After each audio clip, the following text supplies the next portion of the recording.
पिछले 20 दिन से एक बहुत बड़ी जंग हमास और इसराइल के दरमियान चल रही है, जिसमें अब तक फ़लस्तीन के 7,000 से ज़्यादा लोग शहीद हो चुके हैं और जंग अभी ख़त्म होगी, कब ख़त्म होगी कोई इसकी जानकारी नहीं है।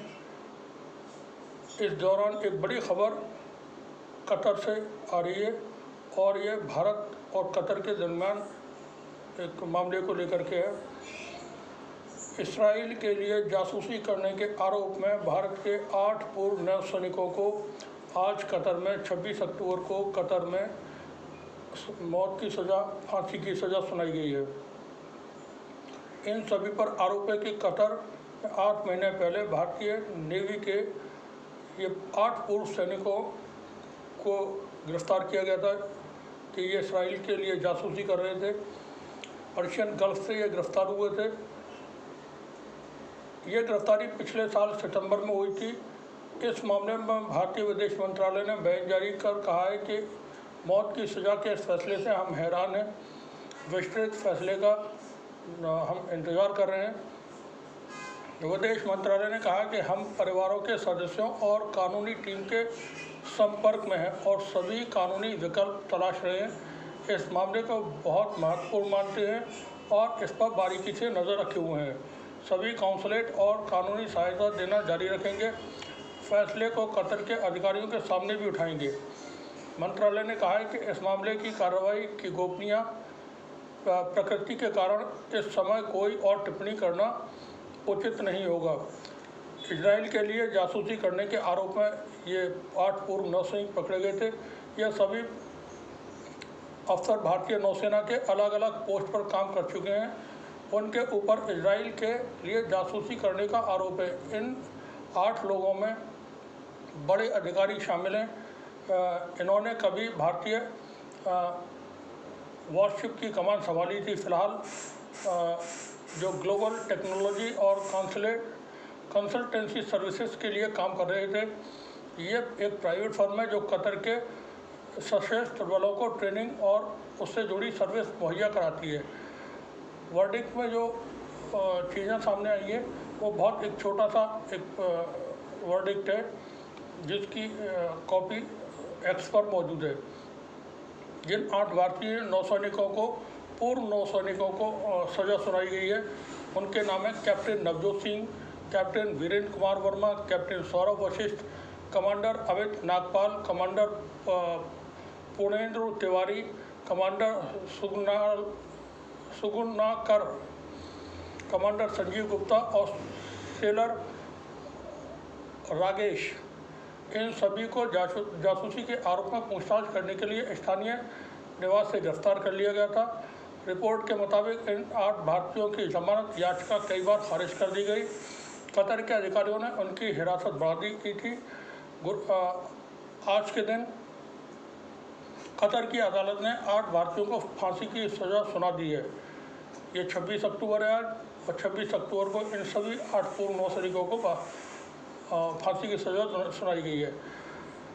आधिकारिक भारतीय सूत्रों का हवाला देते हुए समाचार एजेंसी एएनआई ने बताया कि मामले को अब भारतीय एजेंसी उच्चतम संभवतः स्तर पर उठाएगी, लेकिन कतर सरकार ने इस मुद्दे पर नरमी के कोई संकेत नहीं दिए हैं।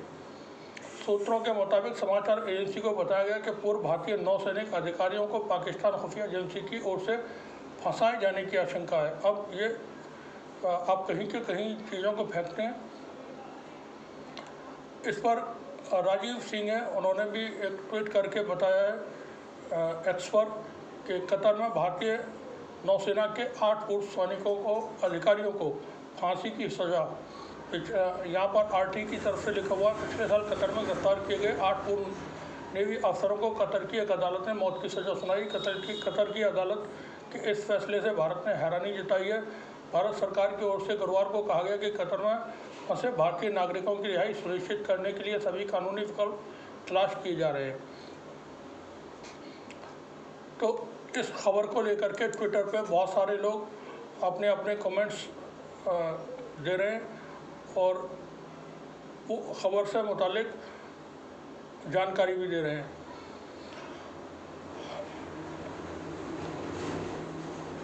महिषासुर हैं वो लिखते हैं कतर में भारतीय नौसेना के 8 पूर्व अधिकारियों को फांसी की सज़ा।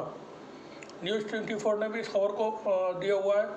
गोविंद प्रताप सिंह हैं, उन्होंने भी इस खबर पर अपनी टिप्पणी की है और ये अनिल तिवारी हैं, उन्होंने जानकारी दी है और कतर की तरफ से जो स्टेटमेंट है वो उन्होंने पब्लिश किया है। पुनीत कुमार सिंह ने भी इस खबर पर अपनी प्रतिक्रिया दी है। वो लिखते हैं कि भारतीय नौसेना के पूर्व 8 अधिकारियों को कतर में फांसी की सज़ा। डंका पति को माने तो भारत का विश्व भर में डंका बज रहा है। ये एक कमेंट है किसी की तरफ को इशारा देते हुए, और सभी जो बड़े आउटलेट्स हैं उन्होंने इस खबर को इस वक्त अहमियत दी है। ये थोड़ा सा हम गाली का इस्तेमाल नहीं करेंगे। यहाँ पर यायावर है वो लिखते हैं रोज़ कतर की ... चाटते थे। उसी कतर ने अपनी हिरासत में 8 पूर्व भारतीय नौसैनिकों को मौत की सज़ा सुनाई है। ये फ्रंट कोई एक है वो भी इसको लिखते हैं।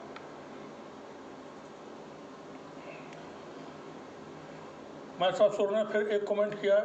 तो ये कई सारे लोग इस पर यहाँ इस खबर की अहमियत को समझते हुए लिख रहे हैं। कबीर हैं 2.0 8 पूर्व भारतीय नौसैनिकों को आज कतर में मृत्युदंड सुना दिया।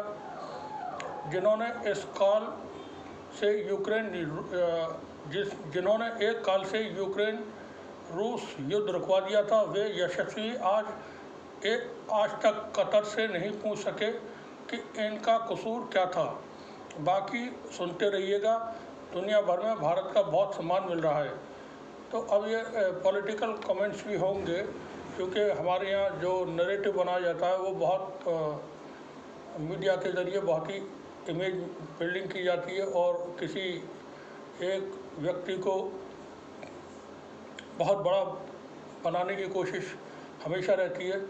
तो अब ये खबर तो आ चुकी है। अब इसमें सरकार की तरफ से क्या कदम उठाए जाएंगे, क्या इंटरनेशनल कोर्ट में जाएंगे या इसको ह्यूमन राइट्स वगैरह में भेजेंगे। क्योंकि देखें इस वक्त इसराइल अति काटे हुआ है और उसने हदें पार कर दी हैं। 20 दिन के अंदर एक एक्शन हुआ था उसके खिलाफ 7 अक्टूबर को।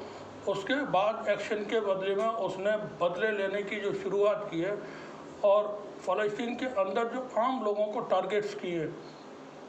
हमास का अभी तक इसराइल से कोई नुकसान नहीं हुआ है। हमास से लड़ने के लिए वो तैयार नहीं है। ज़मीनी जंग लड़ने के लिए तकरीबन इसराइल की फ़ौज ही मना कर चुकी है कि हम जंग लड़ने के लिए तैयार नहीं है। अमेरिका की तरफ से हिदायत दी जा रही है नेतन्याहू को कि ज़मीनी जंग लड़ने की हिमाकत मत करना।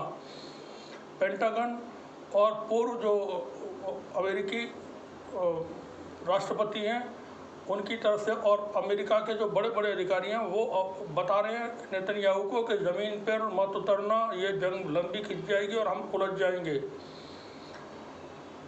यूक्रेन से भी बुरा हश्र होगा अमेरिका का इस जंग में अगर वो फ़लस्तीन के साथ ज़मीनी जंग में जाता है। एक तरफ से हमले होंगे नहीं, बहुत हमले होंगे, इतने हमले होंगे कि इसराइल उनको नहीं संभाल सकेगा। अमेरिका और यूरोप के देश यहाँ पर उसकी मदद नहीं कर सकेंगे, क्योंकि इस बार ये ग्रेट गेम है, वेरी बिग गेम। और चीज़ें देखें, मैथमेटिकल जो सिमेट्री और ज्योमेट्री समझते हैं वो जानते हैं कि किस तरह से चीज़ों को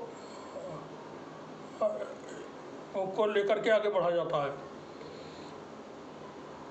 इसराइल की जंग में हमास ने एक एक्टिविटी की 7 अक्टूबर को। भारत के प्रधानमंत्री ने उस पर अपना फौरन यकजहती, अपनी सॉलिडेरिटी इसराइल के साथ जताई। बाद में भारत के विदेश मंत्रालय ने यूएन में फ़लस्तीन का पक्ष लिया। यहाँ थोड़ा सा बस हिंट देते हैं हम आपको। अभी भारत में पिछले महीने G20 समिट हुआ था। उस समिट में एक कॉरिडोर का ऐलान भारत की तरफ से किया गया था कि इंडिया अरब यूरोप कॉरिडोर बनाया जाएगा। फ़लस्तीन में जो इस वक्त जंग चल रही है हमास और इजराइल की, उसकी वजह वो कॉरिडोर है। बाकी इस पर बात करेंगे फिर किसी वक्त। फ़िलहाल ये ख़बर आप देखें जो कतर से है। इसकी पूरी डिटेल ख़बर की हमने नीचे कमेंट बॉक्स में दी हुई है, डिस्क्रिप्शन में उसका लिंक दिया हुआ है, वहाँ आप ख़बर की पूरी समरी पढ़ सकते हैं। बने रहिए हमारे साथ, देखते रहिए टीचिंग न्यूज़। आप सभी का बहुत बहुत शुक्रिया।